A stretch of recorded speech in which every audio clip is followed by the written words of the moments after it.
अब है हमारा क्वेश्चन नंबर 3।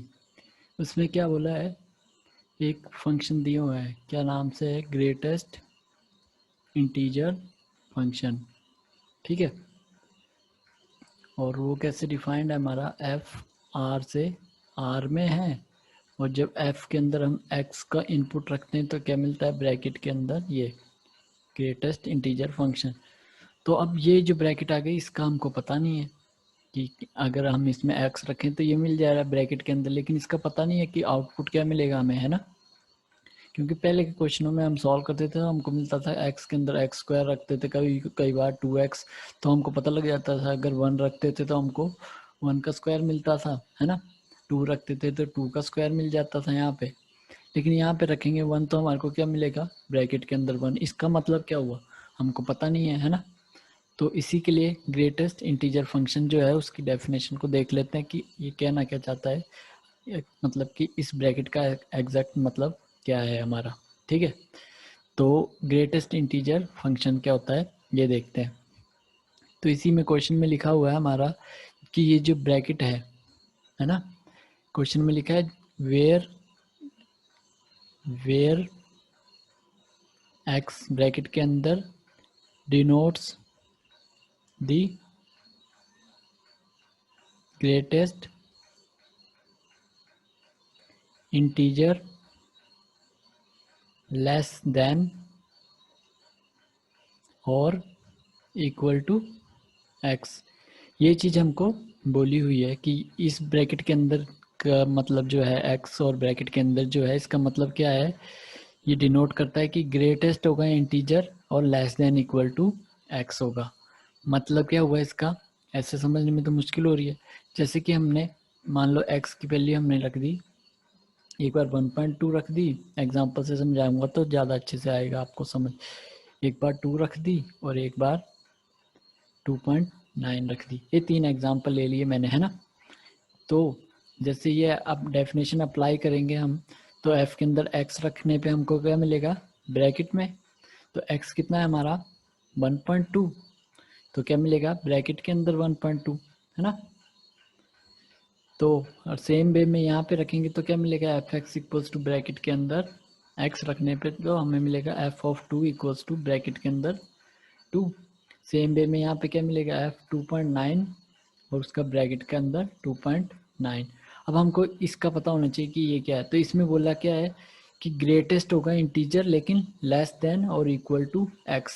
एक्स क्या होता है हमारा जो हम रखते हैं, उससे क्या मिलेगा लेस देन होगा और या फिर इक्वल होगा। तो और एक चीज़ हमेशा कि ये क्या मिलेगा, हमेशा एक इंटीजर वैल्यू मिलेगी, इंटीजर मिलेगा, ठीक है, नंबर। तो अब हमारे पास 3 केस देख लिए हमने, ये हैं। तो हमारे को इसमें बोला है कि ग्रेटेस्ट इंटीजर मिलेगा और less than equal to x होगा। मतलब यहाँ पे हमारा एक्स कितना है 1.2 है, तो या तो ये इंटीजर होगा तो यही मिल जाएगा, अगर इंटीजर नहीं होगा तो इससे लेस मिलेगा। ठीक है, और लेस में भी कौन सा मिलेगा, जो सबसे बड़ा इंटीजर होगा लेस में। तो क्या बात है, कह रहा है ये कि अगर हम x की वैल्यू कुछ रखें, अगर वो इंटीजर ही होगा तब तो सेम मिल जाएगा, और अगर इंटीजर नहीं होगा तो उससे जो पहले वाला जो इंटीजर आता होगा वो आउटपुट में मिलेगा। यानी कि 1.2 है हमारा नंबर इसमें, तो 1.2 से पहले का इंटीजर क्या होता है 1, और 1.2 से बड़ा इंटीजर क्या होता है 2, ये तो पता ही है आपको। तो इन्होंने क्या बोला है, अब इन्होंने बोले लेस देन, मतलब कि जो छोटा नंबर होगा पहला, मतलब 1.2 से जो पहला है, जो सबसे पहले आएगा, मतलब 1.2 से जो पीछे का एक नंबर होगा इंटीजर, वो इसका आउटपुट आएगा। तो यहाँ पे क्या मिलेगा हमें, जैसे हम 1.2 रखेंगे तो 1.2 में जो छोटा नंबर होगा वो क्या होगा हमारा 1, तो हमारा आउटपुट क्या मिलेगा 1 मिल जाएगा। ठीक है, इतना आया पहला एग्जाम्पल। ये डेफिनेशन बोल रही है कि जब हम x रखेंगे तो वो x में हमें हमेशा क्या मिलेगा, एक इंटीजर नंबर मिलेगा, कैसा होगा ग्रेटेस्ट होगा, ग्रेटेस्ट और क्या होगा less than equals to x होगा, मतलब कि इंटीजर मिलना चाहिए हमेशा। तो पहले एग्जांपल में जब हमने 1.2 रखा तो ये इसका आउटपुट क्या मिलना था, मॉड के अंदर इस ब्रैकेट के अंदर 1.2 मिलना था। तो 1.2 का हमको पता है कि ये इंटीजर नहीं होता है ना, इंटीजर नंबर कौन से होते हैं जो पूरे पूरे नंबर होते हैं, जैसे -3 -2 -1 0 1 2 3 4 5, ये सारे इंटीजर होते हैं। यहाँ पे डेसिमल वाला आ गया, डेसिमल वाला तो इंटीजर नहीं होता है, तो हमारे को इंटीजर अगर नहीं है तो उससे जो पहले जो आएगा इंटीजर तो वो आउटपुट हमेशा मिलेगा। तो 1.2 से पहले आउटपुट क्या आता है हमारा, इंटीजर क्या होता है, 1 होता है। सेम वे में f(2) रखा तो हमें अब क्या था, हमें पता है इसका हमेशा क्या मिलेगा, आउटपुट इंटीजर मिलेगा एक, और 2 क्या है, 2 एक इंटीजर ही है तो 2 ही मिल गया। आया समझ दूसरा केस। अब तीसरे केस में 2.9 है, अब 2.9 का क्या मिलेगा, इंटीजर वैल्यू मिलेगी, तो हमको पता है ये 2.9 तो इंटीजर होता नहीं है, तो 2.9 से पहला इंटीजर क्या होता है, 2 होगा, और उससे छोटा बड़ा 3 होगा। तो जो छोटा वाला इंटीजर होता है इससे पहले 2.9 से पहले जो आएगा तो वही इसका आंसर होता है। तो ग्रेटेस्ट इंटीजर फंक्शन में क्या आता है, हमेशा आउटपुट जो मिलेगा, जो हम रखने के बाद हमें आउटपुट मिलेगा वो क्या मिलेगा, हमेशा एक इंटीजर नंबर होगा, और जो हम इनपुट रखेंगे, है ना, जो हम इनपुट रखेंगे उससे या तो लेस होगा, या फिर अगर वो इंटीजर होगा तो वो सेम ही मिल जाएगा, अगर इंटीजर नहीं होगा तो उस नंबर से जो पहले जो आएगा इंटीजर वो मिलेगा। तो इतना है हमारा ग्रेटेस्ट इंटीजर फंक्शन का concept.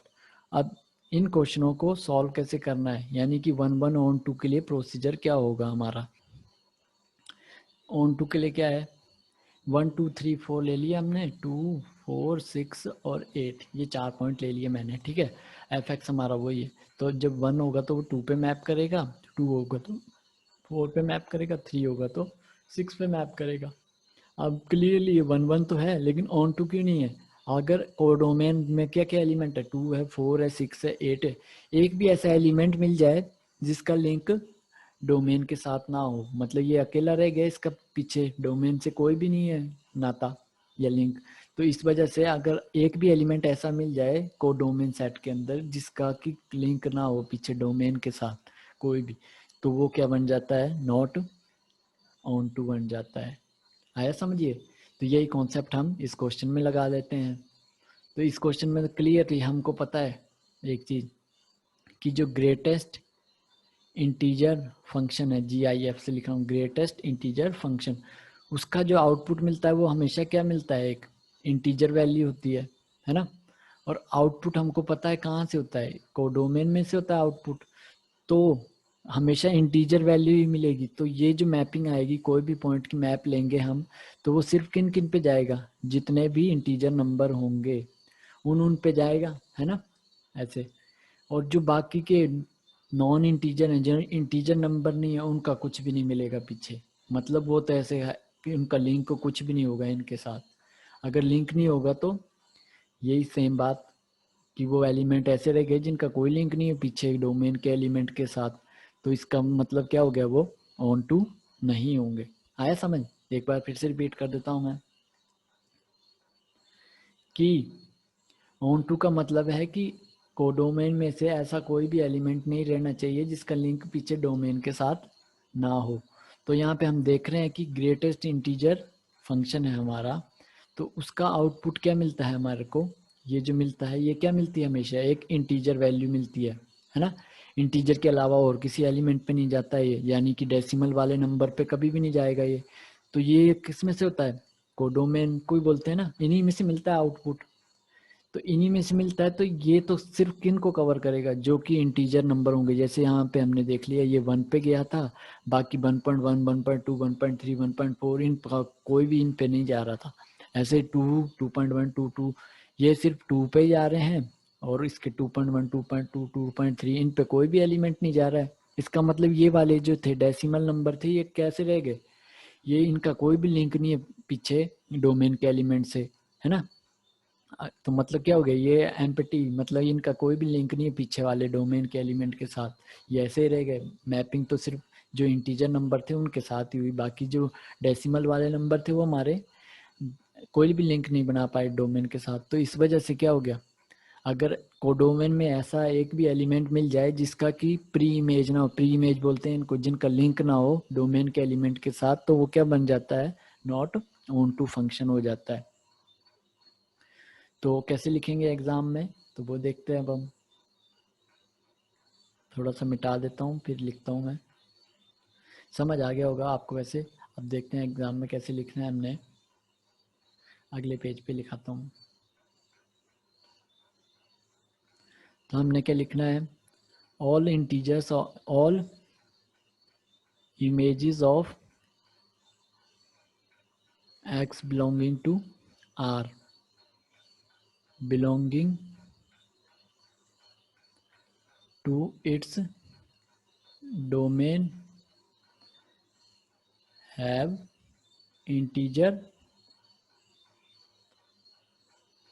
as the images in codomain, but no fraction या डेसिमल टर्म या फिर फ्रैक्शन प्रॉपर और